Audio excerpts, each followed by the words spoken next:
Good morning বন্ধুরা and welcome back to my channel. আশা করি তোমরা সবাই খুব ভালো আছো, আমিও ভালো আছি। তো চলো তোমাদের সবাইকে সাথে নিয়ে আবার একটি নতুন ভিডিও শুরু করা যাক।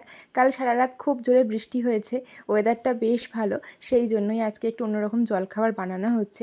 সচরাচর এই জলখাবারটা বানানোই হয় না, আর এমনিতে দোকান থেকেও এই জিনিসটা খাওয়া হয় না। দোকানের ফাস্টফুড খেতে আমরা সবাই ভালোবাসি, আমিও ভালোবাসি, তবে সেটা একদম হেলদি হয় না বলে একদমই খাওয়া হয় না। বিশেষ করে মাকে তো খেতেই দিই না, সেই জন্য আর কি বাড়িতে বানানোর চেষ্টা করি। ময়দা জিনিস খাওয়া খুব একটা ভালো নয়, তাই লুচিটাও আমরা ময়দা দিয়ে খাই না। লুচিটা তো এমনিতেই আমরা কম খাই, আর খাওয়ার হলেই আটা দিয়েই আমরা মাঝে মাঝে খাই। তবে এবছর তাল কেনা হয়েছিল, আর অনেক রকমের রেসিপি করা হয়েছিল তাল দিয়ে, তো সেই জন্য ময়দাও কেনা হয়েছিল। তো ময়দা একটু ওই জন্যই ছিল বেঁচে, আজকে ভালো ওয়েদার বলে সেই জন্য আজকে রোলটা করা হচ্ছে। তা না হলে হয়তো আজকেরও রোলটা খাওয়া হতো না। এমনিতে মাঝে মাঝে ইচ্ছা করে, তবে ওই দোকানের খাবারের কথা মনে পড়লে আগেই মনে পড়ে যে এই শরীরের জন্য এটা ভালো হবে না, সেই জন্য আর কি খাওয়া হয়ে ওঠে না। তবে মাঝে মাঝে মনে হয় বাড়িতে বানিয়ে খাবো, কিন্তু তার সময় হয়ে ওঠে না। তবে আজকের সময় সুযোগ সবই হয়েছে, সেই জন্য আজকের রোলটা ওই বানানো হবে। আজকে না ব্ল্যাঙ্কেটটা ভাঁজ করছি দেখে তোমরা অবাক হচ্ছ, কারণ কালকে অনেক বেশি ঠান্ডা লাগছিল রাত্রে। এই দুদিন টানা পর পর অনেক জোরে বৃষ্টি হয়েছে, সেই জন্য ওয়েদারটা একদম ঠান্ডা হয়ে গেছিল। রাত্রে তো ব্ল্যাঙ্কেট ছাড়া ঘুমানোই যাচ্ছিল না, সেই জন্য আমি আর বোন ব্ল্যাঙ্কেট গায়ে দিয়েছিলাম। এই সকাল থেকে আমাদের এখানে কারেন্ট নেই, এই যে রোলটা যেই তৈরি করা শুরু হলো তখনই কারেন্ট চলে এলো।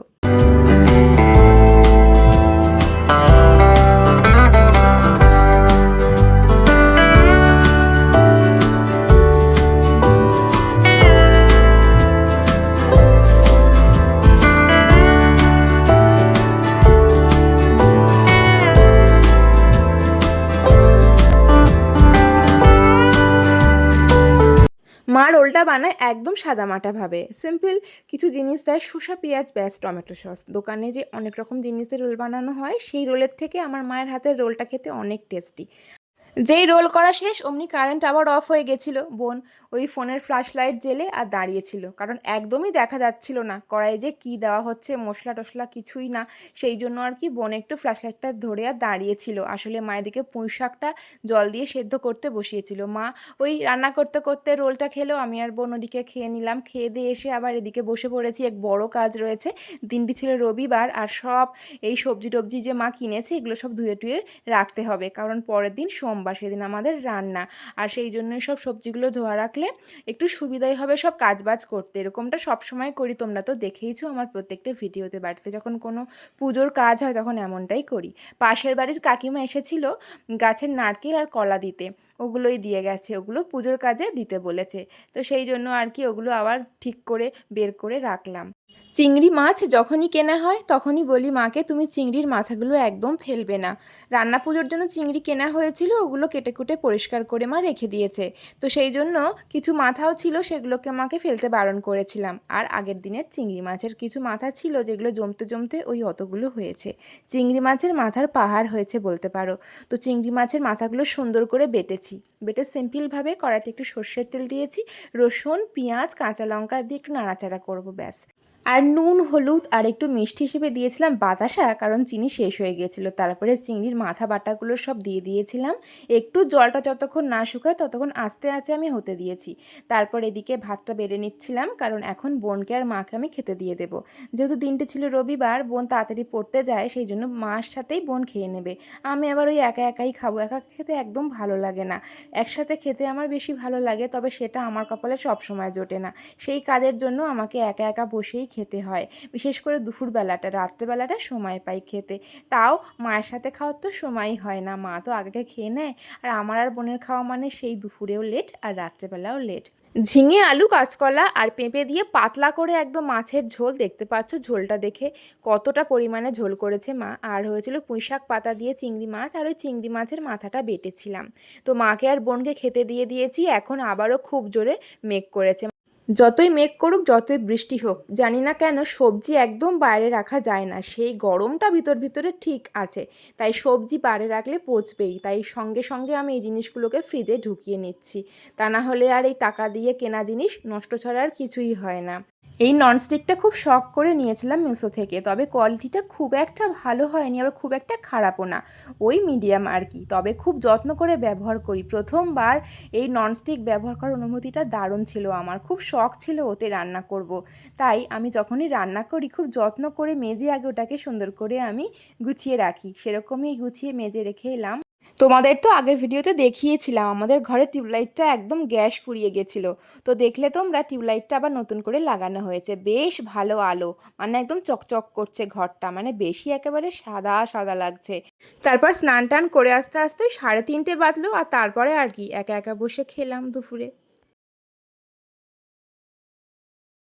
আর সেদিনকে ভিডিও করার মতন কিছু ছিল না, তাই ভাবলাম পরের দিন সকাল থেকে আবার তোমাদের সঙ্গে ভিডিও শেয়ার করা যাক। এত বৃষ্টি হয়েছে সেদিন রাত্রেও, দেখো পুরো জল জমে গেছে, মানে রবিবার দিন রাত্রেবেলা সারা দিন বৃষ্টি হয়েছে। এই সোমবার আজ আজ আমাদের রান্না, তাই একটু কচুর শাক কাটছে মা পাশের বাড়ির কাকুর জমি থেকে। দেখতে পাচ্ছ জমিতেও কত কত জল জমেছে, মানে কত পরিমাণে বৃষ্টি হয়েছে, চারিদিকে জল থই থই করছে একেবারে। কচুর শাকটা জোগাড় করা হয়নি, তবে নিয়ম মানে রাখার মতন আর কি, সেই জন্য একটু অন্তত মা কেটেছে। আর আজকের যেহেতু আমাদের নিরামিষ খেতে হয়, আমাদের রান্নায় মাছ থাকলে কি হবে, রান্নার দিন কিন্তু আমাদের নিরামিষটাই খেতে হয়। আর এই এখন আজকের রান্না করা হবে পেঁপে আলুর তরকারি।